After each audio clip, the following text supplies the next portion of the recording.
Well, good evening. Just when will it end? That is the question that Kenyans are asking as bandits run havoc in the northern parts of the country. Good evening, and hoping that you have a great start to this month of March. Good evening. My name is Eric Munene. We have a lot lined up for you, but first let's have a look at the highlights.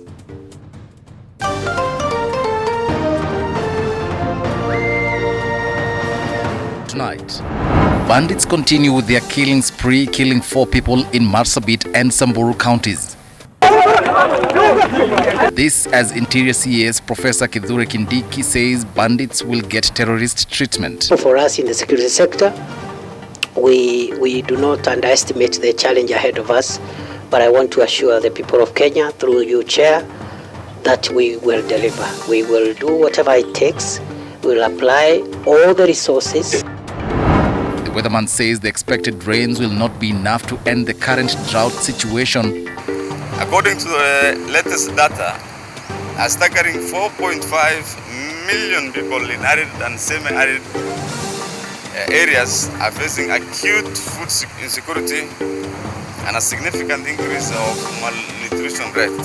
As a section of residents keeps on bearing the brunt. Kuna watu wamekufa ajili ya njaa. Hali ni mbaya sana hapo kaskazini mashariki. And the move to pick Cleophas Malala as UDA Secretary General ruffles feathers in the ruling party. Pulling people from other parties and coming from other regions where UDA was perceived not to be strong, it means that the party is going to be strong. And then we are heading to whereby we will have a very formidable party, and we will not be expecting forming any other party going to next elections.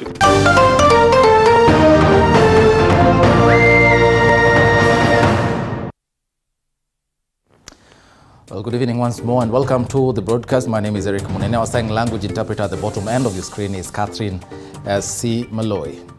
Now, gun-toting bandits of daring livestock continue to claim innocent lives, with the latest incident of 2 boys aged 7 and 8 years being among the 3 people killed by suspected armed bandits in an early morning raid at Korole area in Kargi location in Marsabit County Wednesday, and the livestock thieves making away with over 1,000 goats and sheep, leaving 1 person nursing serious gunshot wounds. And in the neighboring Samburu County, a 70-year-old man was shot dead with bandits taking off with 3 goats. Moigi William reports.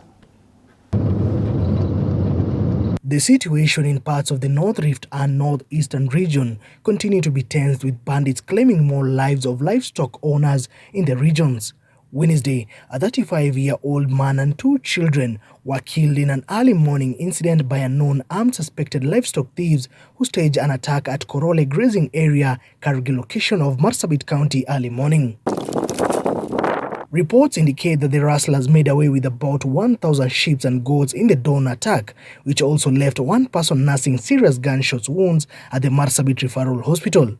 Confirming the incident, Loyangalani Deputy County Commissioner Joseph Mavina has stated that investigations into the incident has kicked off to arrest the perpetrators and recover the stolen livestock, even as leaders from the area call upon the Ministry of Interior to intensify security operations in the area. Our Minister Kindiki, who is working as hard as he can, visit Marsabit, visit those areas, just like we visited Samburu and other parts of this country, because these things are happening almost every week. And in the neighboring county of Samburu, suspected daring bandits took the life of an old man aged 70 years, only to make away with 3 goats. The incident happened last night in Kutari area in Losuk location in Samburu County. Tension remained high in the area despite a huge presence of booths in the area. Sisi tumesikia uchungu sana kama Wasamburu, na kama viongozi tumeshindwa hata tutasema nini. Tumetembea katika hizo ofisi sote. Ofisi ya Kindiki tumeenda mara mingi. Kwa president tumekuwa. Kwa ofisi ya IG tumekuwa. Lakini hatuwezi kuendelea kufunga macho na watu wanaendelea kufa kila siku. Every night lazima tupoteze mtu mmoja. Also in Turkana County, security operations have been heightened, with a sense of security restored along the Lodwar-Kitale highway, where numerous attacks have been staged by notorious suspected criminals. For the 12th day running, the National Police Service and Kenya Defence Forces have been running a joint operation in 6 counties described as disturbed and dangerous. Katika Turkana na wale wanaosafiri kuja Turkana, ya kwamba hali ya usalama iko shwari, barabara iko safi na shwari, wananchi wanaosafiri mizigo na kila kitu inaweza kusafirishwa pasi na wasiwasi. Last month, a section of Marsabit residents demanded that the government to include Marsabit in the list of disturbed counties amid fears that bandits will seek refuge in the area. While these attacks have been reported, Cabinet Secretary for Interior Kithure Kindiki appeared before the Senate's National Cohesion and Human Rights Committee, where he stated cattle rustling is an act of terror, where the government will deal with it firmly. Mwigi William, TV 47. Interior Cabinet Secretary Professor Kithure Kindiki has likened bandits in the North Rift and other regions in the country to terrorists. Now, appearing before the Senate Committee on National Cohesion, Professor Kindiki said that the government's resolve to rid the country of bandits remains unwavering, stating that the interior commitment to deal with bandits won't be interfered with by politics surrounding the bandits' culture.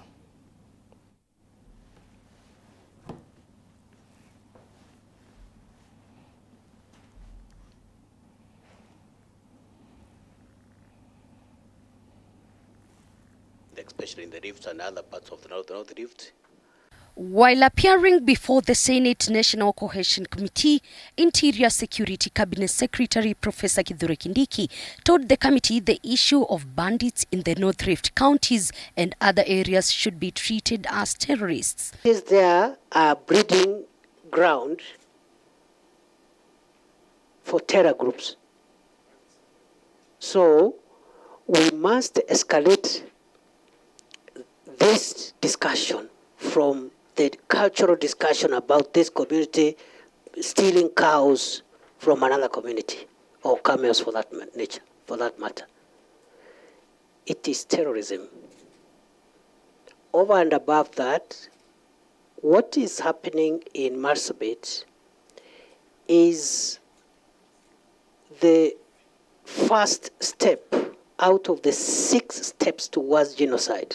While narrating the realities of the matter on the ground, Kindiki explained how some of the bandits have taken over schools, with some even making them their homes. Young girls, 12 years, 14 years, who have been grazing cows, they are not armed. They are not inhibited. These are armed, heavily armed bandits.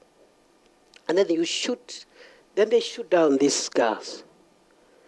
There's a bigger problem. It shows this fellow is not stealing cows. It is not commerce. It's not even culture. Because I am told by those who are familiar with those cultures that if you succeed, if you are a bandit, you are a criminal, you succeed in stealing cows, the best you can do to a girl is to capture and you turn them into a wife or something.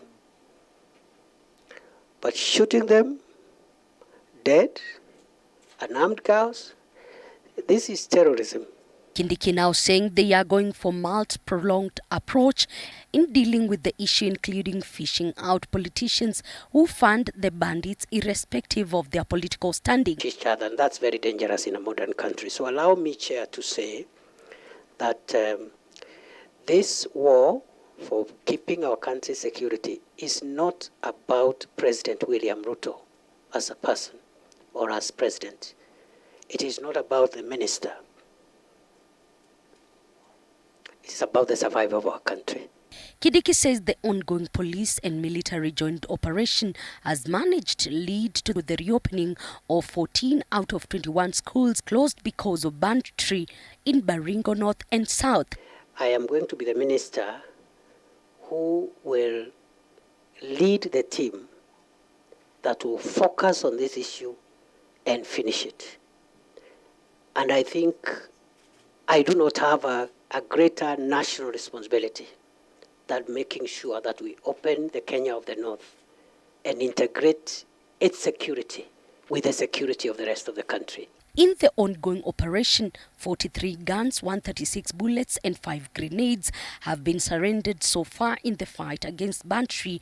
Interior Cabinet Secretary Kithure Kindiki insisting the amnesty period to surrender guns and other weapons won't be extended. Kenya, Mr. Chairman, we will mop out all the guns, all illegal guns in the North Rift and other parts of the country. where there is a proliferation of illegal guns, we will get the guns. One way or the other, we'll get the guns. Minister continues to talk tough in the city on how to deal with bandits. However, they continue to wreak havoc in the said counties. On whether his tough talk will yield fruits is a matter of wait and see. Elizabeth Mutuko, TV 47 Pan Buildings, Nairobi. Well, thank you for that, Elizabeth Mutuko. Now, small-scale traders in the country have today held an indoor meeting with Deputy President Rigathi Gachagua in a bid to find a solution to what they term as unfair competition from foreign traders, and especially China. Collins Lusweti tells us what transpired in the meeting.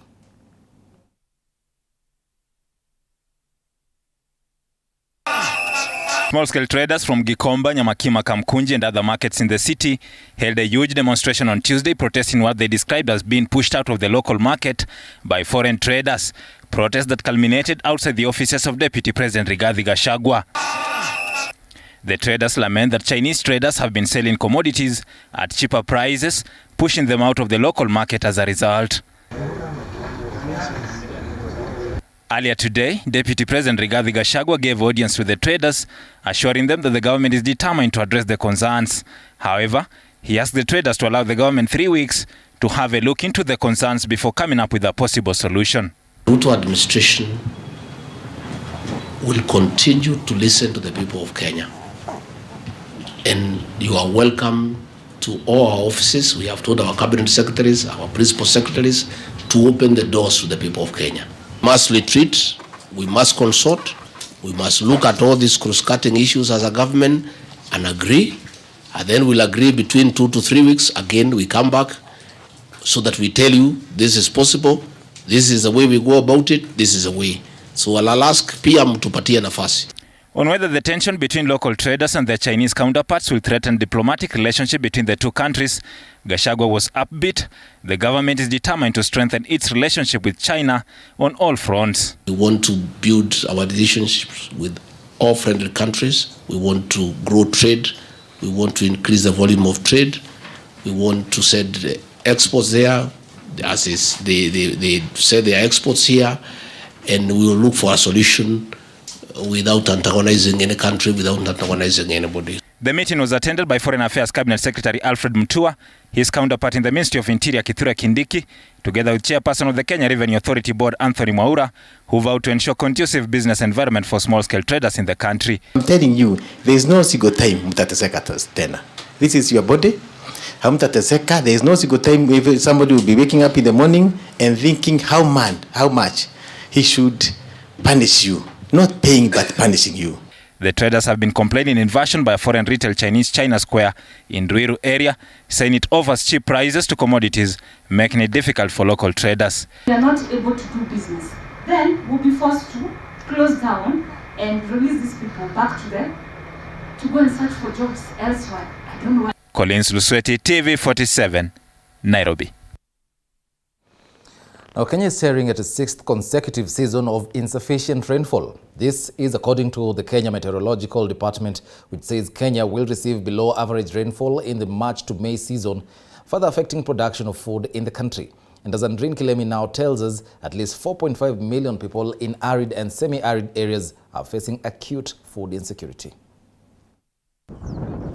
The arid and semi-arid regions of Kenya has endured 5 consecutive droughts in the last decade.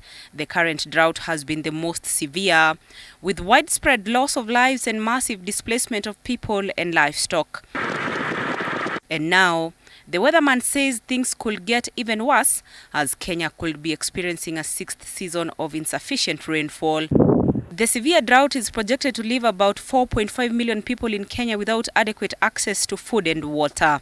A study by Horizon Analysts and Research Network indicates a livestock productivity decline, with 40 to 80% of the total livestock in pastoral communities having migrated to neighboring countries in search of pasture. Like most of the countries in the Horn of Africa, Kenya is currently facing the worst droughts in decades. Kenya, especially ASAL counties, had 5 failed rainful seasons, climate change and climate variability significantly contributed to this unprecedented and protracted ravaging drought and food insecurity. The severity of the effects of drought is evident.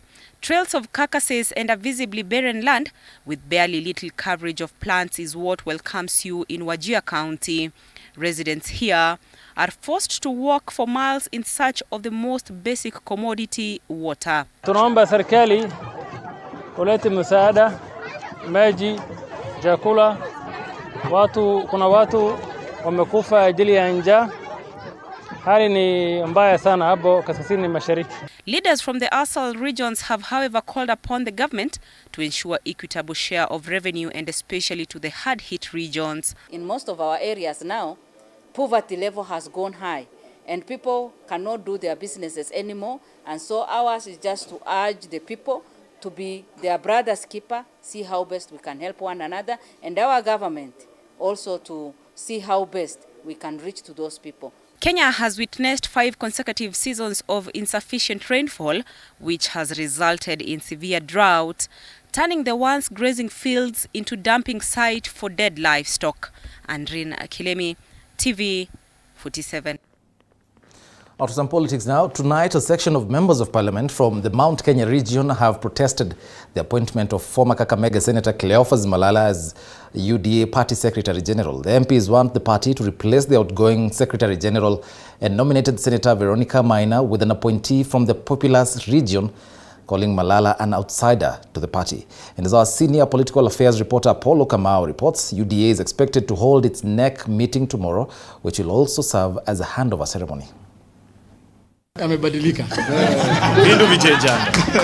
A muted protest from a section of Mount Kenya MPs on the appointment of Prime Cabinet Secretary Musalia Mudavadi's key ally and former Kakamega Senator Cleophas Malala hands President William Ruto the first task of whipping the party to speak in one voice ahead of a crucial National Executive Council meeting on Thursday, where the outgoing leadership will formally hand over to the new team. I'm proudly putting on yellow.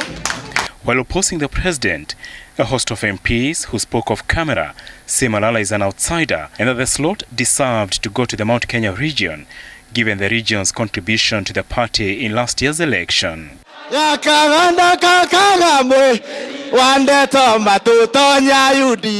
President William Ruto's allies have told off their colleagues, terming the president's move as strategic to reach out to the Western Kenya region, which has been the stronghold of Odinga. Mount Kenya has been at shortchanged. No, it is not. The deputy party leader is from Mount Kenya, if that is what you want us to tell you. And we are satisfied. Rigathi Gachagua is equal to the task. So even Marara, let him come and bring his expertise in running this party.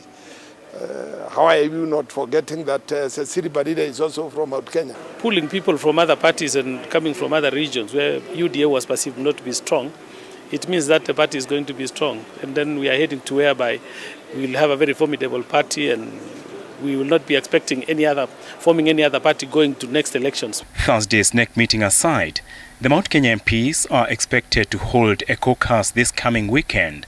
On the agenda, the new leadership changes and the proposed merger. The welfare of the region's businessmen in Nairobi will also be part of the deliberations. According to the ruling party insiders, President William Ruto is keen to work with a new team to spearhead the anticipated Kenya Kwanza merger and his 2027 re-election bid. Our party leader, who is Dr. William Samoei Ruto, the president, is very keen in making this thing very strong because he just leaves this thing to people to converse and talk about it and then make sure that we pull together.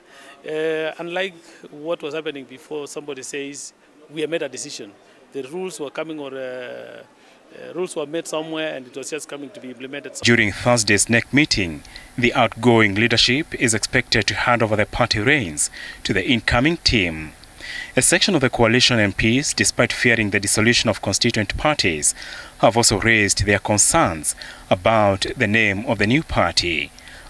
Apart from allaying Mount Kenya fears, Thursday's National Executive Council meeting is very strategic on the way forward for the party, while also serving as a handover point for the incoming leadership. Apul Kamau, TV47 at Parliament Buildings. Well, thank you, Apollo Kamau, for that. Now, the Supreme Court ruling granting the LGBTQ community right of association has continued to elicit reactions from leaders from the political and religious circles, as many criticize the ruling, terming it immoral. Have a look.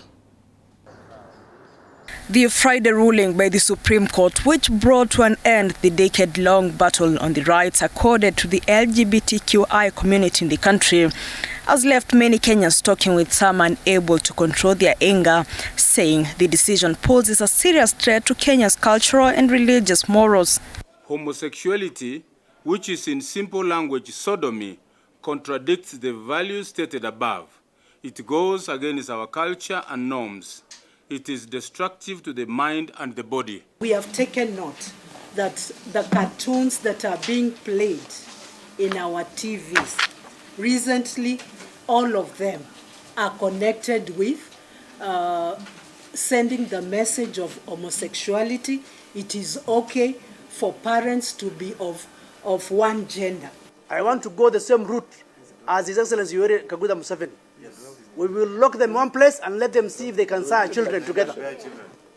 If a man to a man sires children, then we will accord them respect and allow. If a man practices homosexuality, having sex with another man as with a woman, both men have committed detestable act. They must both be put to death, for they are guilty of a capital offense. Article 162 to 165 of Kenya's Penal Code terms any sexual practices between males as gross indecency, punishable by 5 years imprisonment. They may have their rights in private, and I'm sorry, I shiver and shanda when I imagine what they do in private, because it is totally repugnant, especially to us Africans. But I want to tell the people imagining we can withdraw, because I've been receiving threats telling me Kaluma withdraw from that enterprise. Tell them to study my history with matters concerning the family. Yeah, we brought down the slave queens the other day. In the ruling, 3 Supreme Court judges, Deputy Chief Justice Philomena Mwilu, Justice Smokin Wanjala, and Justice Njoki Ndungu ruled in the majority side, while Justice Mohammed Ibrahim and Justice William Oko dissented. Chief Justice Martha Koome and Isaac Lenaola abstained from the judgment.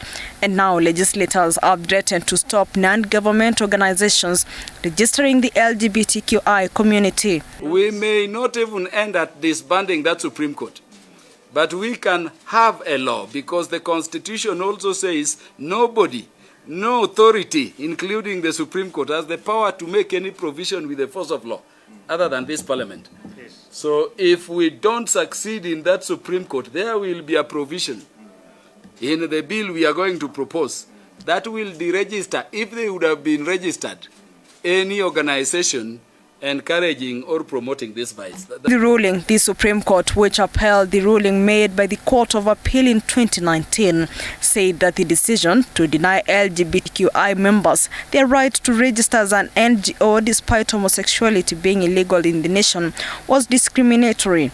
This followed a ruling made in 2013 by lower courts to deny members of the community in Kenya to register a non-government organization for the advancement of their rights. Na sisi sote tujitokezeni tarehe 17 kwa wingi, umati mzima wa Kenya ya Mombasa yote tutoke tukatae hili jambo.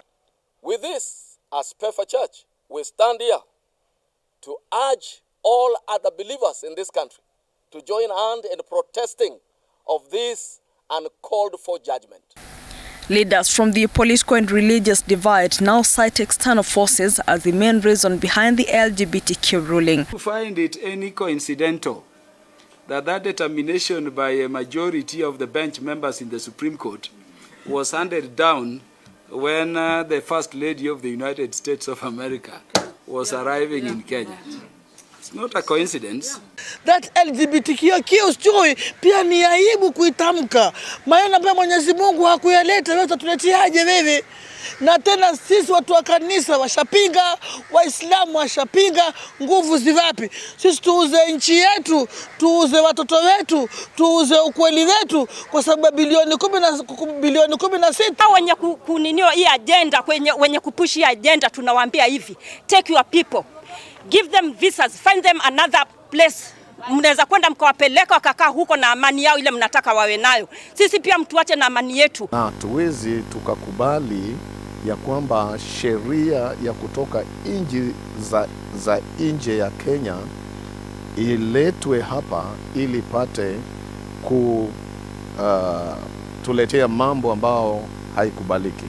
For years now, the LGBTQ members have pushed for the Non-Governmental Coordination Board to reserve a name from a list that included the National Gay and Human Rights Commission, National Coalition of Gays and Lesbians in Kenya, National Gays and Lesbian Human Rights Association, Gay and Lesbian Human Rights Council, Gay and Human Rights Observancy, Gay and Lesbian Human Rights Organization. The board, however, declined all these names, terming them unacceptable.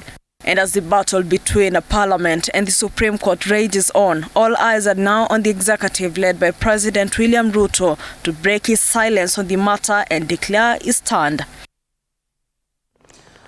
Moving on, President William Ruto has terminated the contract of Irene Masit as a commissioner at the Independent Electoral and Boundaries Commission, IEBC, with immediate effect. And as Paul Kirobi now tells us, the decision has far-reaching ramifications, including Masit no longer holding public office.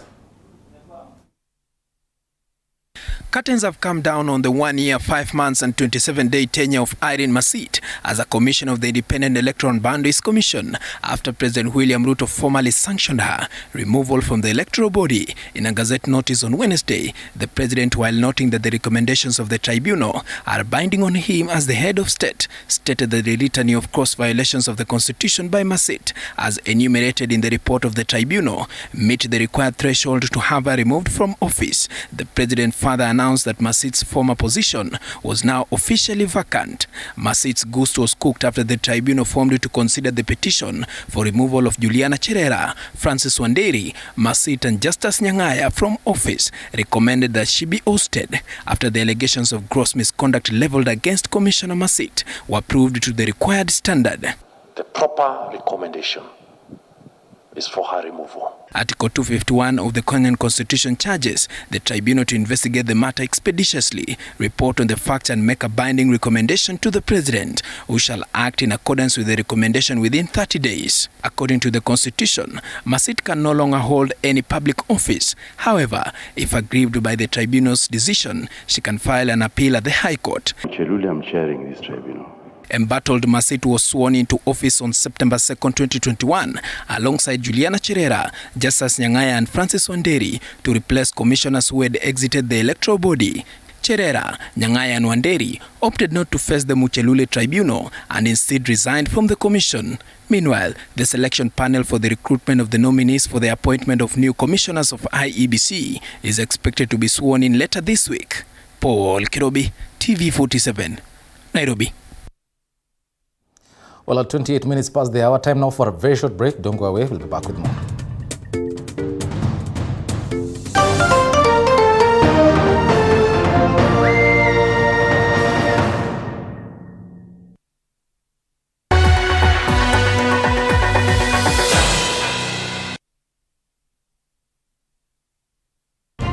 As you enter a new phase of life, you may seem lost until you discover the passion within. I'm happy that MKU decided to open a branch in Malindi to make work easier for those parents who have never been away from their kids or children. That's all the equipment that I need to study and all the facilities that I need. Simply have one of the most beautiful and ultra-modern structure. Join us at Mount Kenya University and Equip Africa Institute Malindi Odell Center to build your future. Intake in April for electronic learning and May for distance learning. Mount Kenya University. Unlocking infinite possibilities. Karibuni. Mount Kenya.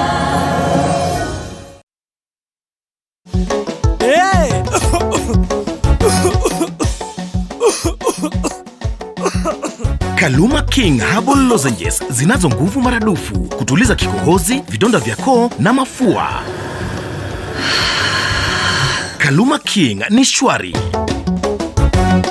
Chika mama huyo muharifu kaiba kuku zangu, vifaranga wangu na mayai zote pia kabeba. Haya chika mama huyo. Maumivu yakizidi muone daktari.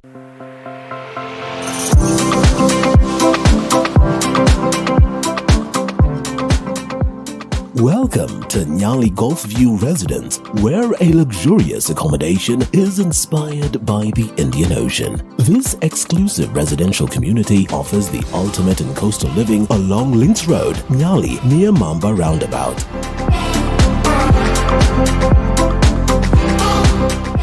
With breathtaking views of the golf course, ocean, and landscaped gardens, every moment spent in your home is an experience of tranquility, comfort, and luxury.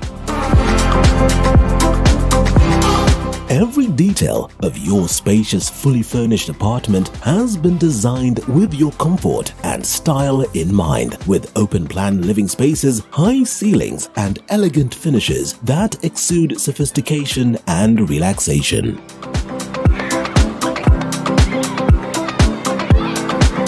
Experience resort-style living with a wide range of amenities, including a state-of-the-art fitness center, swimming pool, children's playground, 24-hour security, and concierge services. Experience the ultimate in luxury living and golfing at Nyali Golf View. Contact us today to schedule a visit and discover the lifestyle of your dreams. Nyali Golf View Residence, luxurious accommodations inspired by the Indian Ocean.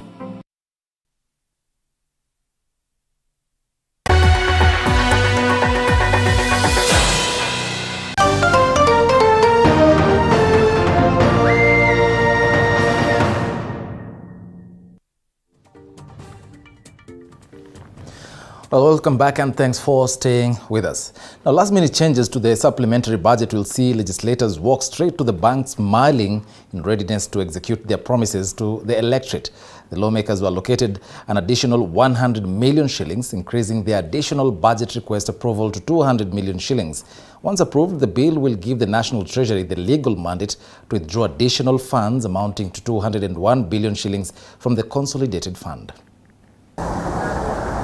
The Supplementary Budget Appropriation Bill of 2023 that was approved on Wednesday contained adjustments that would see MPs reap big.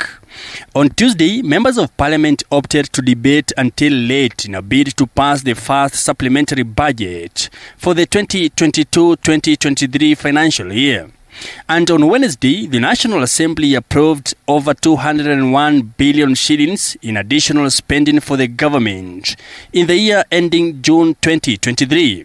In the Appropriations Bill of 2023, the Budget Committee made a number of changes to the supplementary budget approved on Tuesday evening, including amendments to increase the supplementary budget for the Parliamentary Joint Services from 300 million to 400 million shillings. Parliamentarians also moved an amendment to give the National Assembly 100 million shillings additional funds. However, the National Treasury had earlier on allocated Parliament a total of 300 million shillings. The funds are expected to be channeled towards general administration, planning and support services in respect to development estimates. Also affected by the changes is the Department of Water, Sanitation and Irrigation, with its water storage and flood control budget increased from 491 million to 591 million shillings. The bill will pave way for the government to spend a total of 201 billion shillings more once the head of state appends his signature. Mike Kagwongo, TV 47, Nairobi. Moving on, police in Kabete constituency, Kiambu County, have arrested 6 suspected carjackers in a motor vehicle carjacking syndicate crackdown. According to Kabete OCPD Joseph Muriuki, after a thorough search of a purported garage in Muguga Ward, the police discovered 2 pickups with missing spare parts that have readily available markets such as radio systems, bumper wheels, rims, head and backlights. Zainab Mohammed with more. According to Kabete OCPD Joseph Muriuki, when the officers raided the purported garage, the 6 suspects could not explain who the owners of the vehicles are and why the vehicles had missing parts. A vehicle that was being vandalized in one of the houses within Muguga. Officers, the OCS Muguga went to the scene and managed to arrest 6 suspects. We also recovered another vehicle, a Duke vehicle, which we are yet to establish whether it is also a stolen motor vehicle. Muriuki further said the police had detained another vehicle that is suspected to have been used by the suspects to transport some of the spare parts from the vandalized vehicles. We did get the number plates. We are yet to recover the number plates. We are waiting for the scenes of crime personnel from DCI headquarters to come and do restoration so that we can partner with the NTSA to know the owner of the vehicle. The suspects will be arraigned at Kikuyu Law Courts following the completion of the investigation. The vandalized vehicles were towed to Kingero Police Station. Zainab Mohammed, TV47. Now, a section of Kenyans has expressed its disappointment to the government's decision to send aid to Turkey, saying that there are thousands of Kenyans in need of similar aid following the drought that has affected a number of counties in the country. However, experts on international relations say the donation is a show of solidarity with the international community and that it is welcome. Sharon Baranga reports. Over the last 3 years, numerous households in the country have faced a challenging situation due to a prolonged dry spell.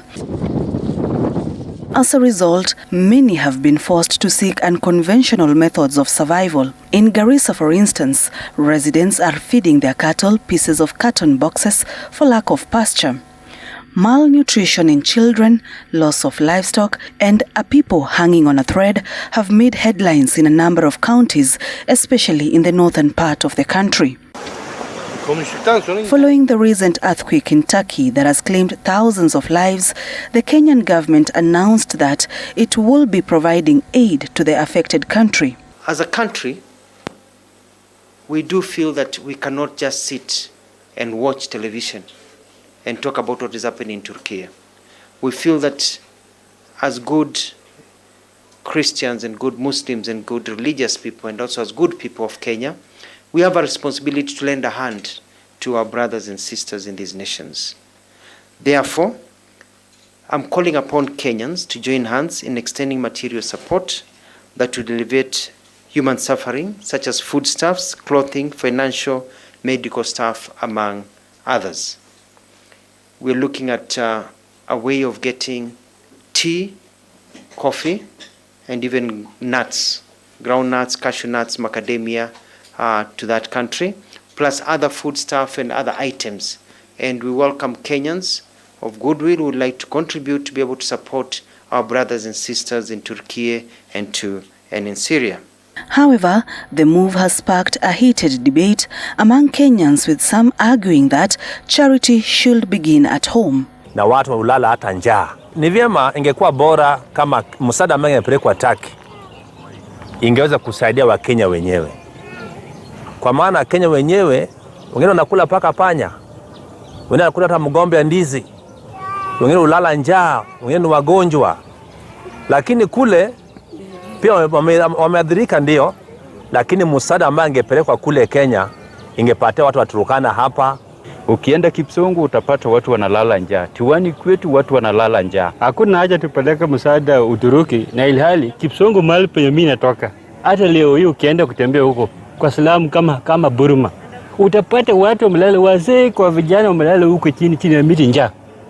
Na hiyo shida hali halisi. Huwezi pea jirani chakula yako yote wewe ubaki njaa.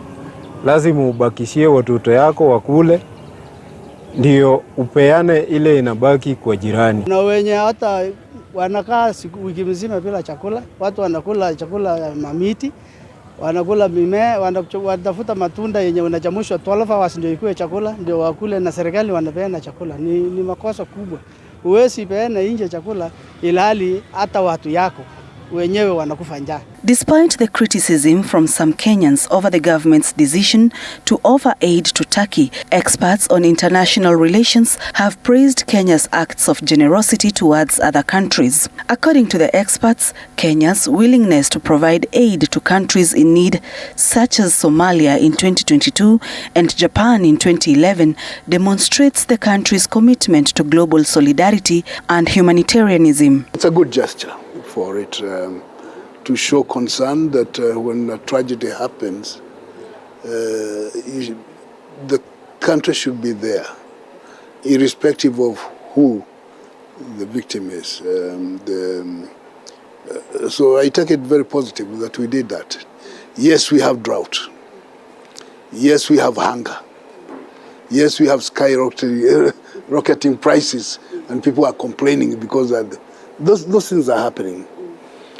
But they are not they are emergencies. Of course, if you're hungry, it's an emergency. But when a major earthquake takes place and 50,000 people die or more, you don't ignore it. You give the little help that you can.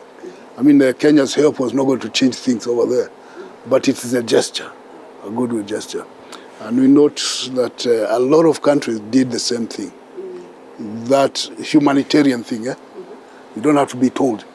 And I do urge our religious organizations on Friday in mosques, on Sunday and Saturday in churches to pray for these nations, but also to collect special offering to be able to help alleviate the suffering of our brothers and sisters, so we can be able to send it to these countries. On several occasions, Kenya has been a beneficiary of aid from the international community. We have received help from other people, didn't we? The bomb blast of 1998.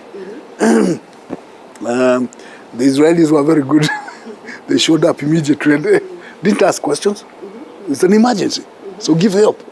In this country, we also have our own disasters. We've had search and rescue operations, and we have a very specialized team, Ministry of Interior and also Defense.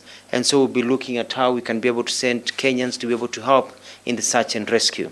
That is what is needed right now as a priority, because we need to get those people out alive and get them medical care. We're also looking at seeing ways where we can get our medical doctors, nurses and others who would like to volunteer to be able to go there and provide medical support for the people who are being rescued and people who have been injured. Kenya's foreign policy is anchored on 5 interlinked pillars of diplomacy that guide Kenya's relations and diplomatic engagement with the rest of the world. The 5 pillars are economic diplomacy, peace diplomacy, environmental diplomacy, cultural diplomacy, and diaspora diplomacy. A number of countries have been supporting Turkey and Syria since they were hit by the earthquake. Sharon Baranga, TV47. Well, thank you, Sharon Baranga, for that. Let's cross our borders now. After a hotly contested race in the Nigerian presidential election, Bola Tinubu is now the president-elect. However, the election has been marred with a lot of controversy as the European Union representative contradicted African Union's head of the observer mission on the conduct of the election. Have a look. European Union observers have contradicted retired Kenyan President Uhuru Kenyatta's African Union report, where he claimed that the Nigerian election process was conducted in a transparent manner. Do that not. According to the EU's chief observer Barry Andrews, who presented the preliminary findings of the European Union election observation mission, the Nigerian elections were conducted in a challenging environment.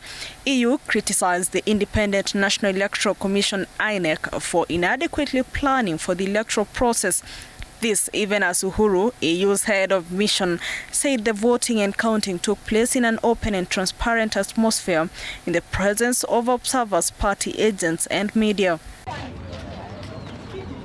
Earlier today, the Electoral Commission declared ruling party candidate Bola Tinubu winner of Nigeria's presidential election.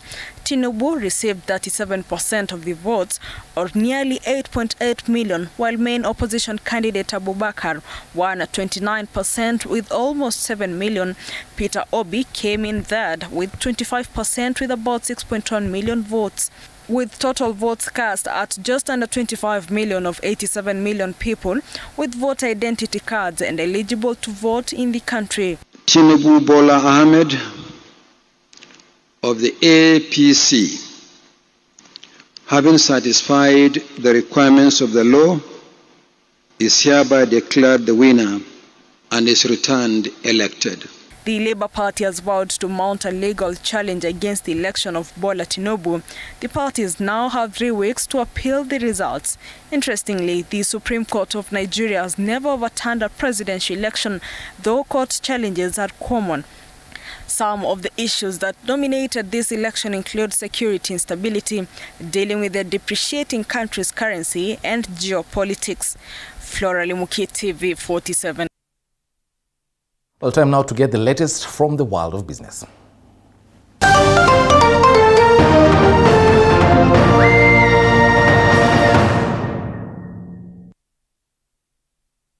To business, the Kenya Bureau of Statistics has released a report showing that the skyrocketing of food prices, which has resulted into an all-time high inflation of 9.2%, could be a direct impact of the depreciating Kenya shilling. As of last year, the Central Bank of Kenya had projected inflation to maintain between 2.5% to 7.5%, but Kenya almost breached the upper bound inflation rate of 7.5% to record a rate of 7.40%. Over-reliance in imported raw materials and decline of exported goods has been said as one of the reasons the shilling has been steadily weakening against the hard currencies such as the US dollar. The country's debt is said to rise due to maturity of sovereign bond that stood at 8.7 trillion as of last year. The Consumers Price Index and inflation rate report comes at a time when the government has heed to IMF calls and plans to shift the current debt ceiling through introduction of a debt anchor.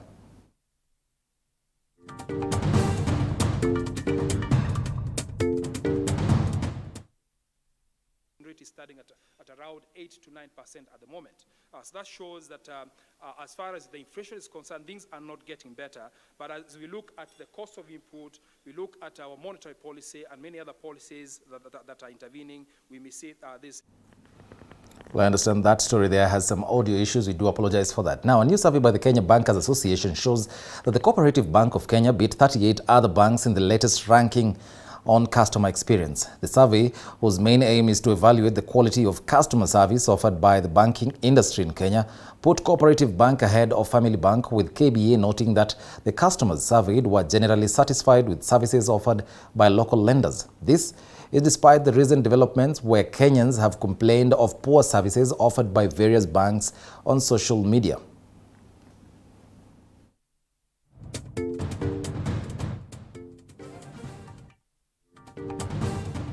According to the 2022 survey, the proportion of persons with disability in the banking population is estimated at roughly 13.8%. Supporting member banks to fully implement the measures by the close of the year 2024. If you recall, for those of us who are involved in setting up this roadmap that involved the 30 banks, we set ourselves a target of ensuring that we have got full implementation by the year 2024. Here we had branch visits at 11%, and then we've had a jump to 17%, which indicates more customers are actually visiting branches to access services.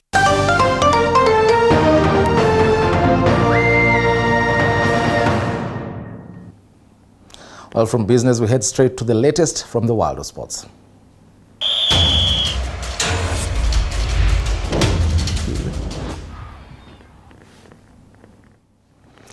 Mathare United registered their 5th win of the season after thrashing 19 times champions Gor Mahia 2-1 at the Kasarani Stadium. Mathare United took the lead inside 8 minutes of play through Douglas Kibet as the Slum Boys held on with a 1-goal lead until the 64th minute, which Kogalo found an equalizer through on-form striker Benson Omala, who netted his 17th goal of the season. However, Daniel Otieno restored Mathare United's lead with 8 minutes to full-time as they held on to a 2-1 win. Meanwhile, Talanta FC defeated Vihiga United 2-1, while Kariobangi Sharks stunned Wazito 3-1. To pick ourselves up, I think if anyone had said at the start of the season to any team in the KPL at the end of the first leg. Harambee Stars coach Engin Firat jetted back in the country and is expected to name his squad for the 2 friendly matches against Burundi. The team will enter residential camp on the 17th of this month, and the friendly matches are scheduled for the 25th and 28th of March here in Nairobi. This will be the first assignment for the coach for nearly 2 years now, since after FIFA imposed ban that was lifted late last year.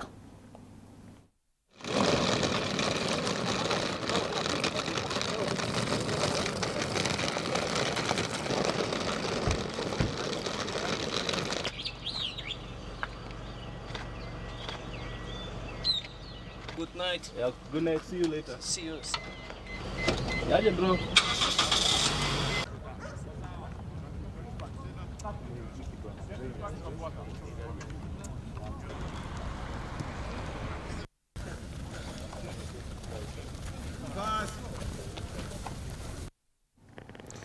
Well, moving on, Kenya Amateur Golf Championship Series event, the Windsor Classic, is expected to kick off this weekend at the Windsor Golf Hotel and Country Club. The professional golfers will be participating in the event in addition to lady golfers who have been admitted to the amateur championship events. The reigning Sigona Bowl champion Michael Karanga from Kiambu Golf Club will be in the leading pack, and he expects a tough battle from John Lejirma of the Kenya Railway Golf Club. Naomi Wafula, Joyce Wanjiru and Chanel Wangari will also be battling for the top positions.